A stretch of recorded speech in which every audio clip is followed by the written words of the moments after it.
अस्सलामुअलैकुम। मैं हूं द मेडिको गाय और आज हम हेयर फॉल को थोड़ा डिफरेंट एंगल से समझेंगे। ज्यादातर लोग हेयर फॉल को शैम्पू, ऑयल या विटामिन से जोड़ देते हैं, लेकिन हकीकत यह है कि जब बाल हद से ज्यादा गिरने लग जाते हैं तो अक्सर मसला बाहर से नहीं, बॉडी के अंदर से स्टार्ट होता है। सबसे पहले बात करते हैं आयरन की कमी की। अगर हेयर फॉल के साथ आपको रोज रोज थकान महसूस होती है, सांस जल्दी फूलती है, चक्कर आते हैं या नाखून कमजोर और टूटने लग गए हैं, तो बहुत मुमकिन है कि हेयर फॉल आयरन की कमी की वजह से हो। इस सिचुएशन में सिर्फ ऑयल या शैम्पू कोई काम नहीं करता, क्योंकि जब तक खून में आयरन ठीक लेवल पर नहीं होता, बालों की जड़ें स्ट्रांग ही नहीं हो सकती। इसलिए सिंपल ब्लड टेस्ट से ज्यादा जरूरी होता है आयरन स्टोर्स का टेस्ट, जो बताता है कि बॉडी के पास असल में आयरन कितना बचा हुआ है। अब अगर हेयर फॉल के साथ आप नोटिस करें कि वेट अचानक बढ़ने या कम होने लगा है, ठंड या गर्मी ज्यादा लगती है या पीरियड्स इरेगुलर हो गए हैं, तो हेयर फॉल का सबब थायराइड ग्लैंड का स्लो या फास्ट होना हो सकता है।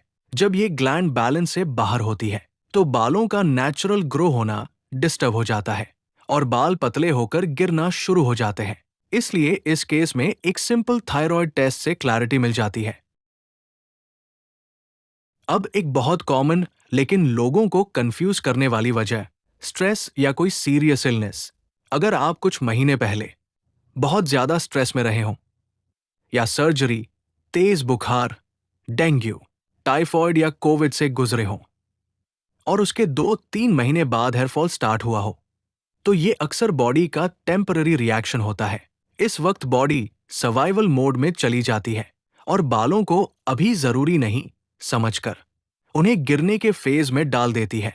अच्छी बात यह है कि ये कंडीशन ज्यादातर आर्जी होती है, लेकिन अगर स्ट्रेस लंबा चला तो हेयर फॉल भी चलता रहता है। अब बात करते हैं फीमेल्स के एक इंपॉर्टेंट मसले की। अगर हेयर फॉल के साथ पीरियड्स इरेगुलर हो रहे हों, फेस पर दाने बढ़ रहे हों, वेट कंट्रोल नहीं हो रहा या चिन और अपर लिप पर एक्स्ट्रा बाल आ रहे हों, तो हेयर फॉल का सबब हार्मोन्स का इम्बैलेंस हो सकता है। इस सिचुएशन में बॉडी में मेल टाइप हार्मोन्स थोड़े ज्यादा हो जाते हैं, जो धीरे धीरे स्कैल्प के बालों को वीक कर देते हैं। इसलिए यहां सिर्फ कॉस्मेटिक चीजें काम नहीं करती, बल्कि हार्मोन्स को बैलेंस करना जरूरी होता है। और आखिरी लेकिन बहुत कॉमन वजह, विटामिन्स और मिनरल्स की कमी। अगर हेयर फॉल के साथ बाल ड्राई हो गए हैं, शाइन खत्म हो चुकी है और नए बाल आने की स्पीड स्लो लग रही है, तो अक्सर प्रॉब्लम विटामिन डी, B12 या जिंक की कमी होती है। यहाँ एक बहुत इंपॉर्टेंट बात याद रखें, हर किसी को अंधे तौर पर मल्टीविटामिन्स लेना सोल्यूशन नहीं होता। पहले समझना, फिर टेस्ट और फिर सही डोज, वरना फायदा कम और नुकसान ज्यादा हो सकता है।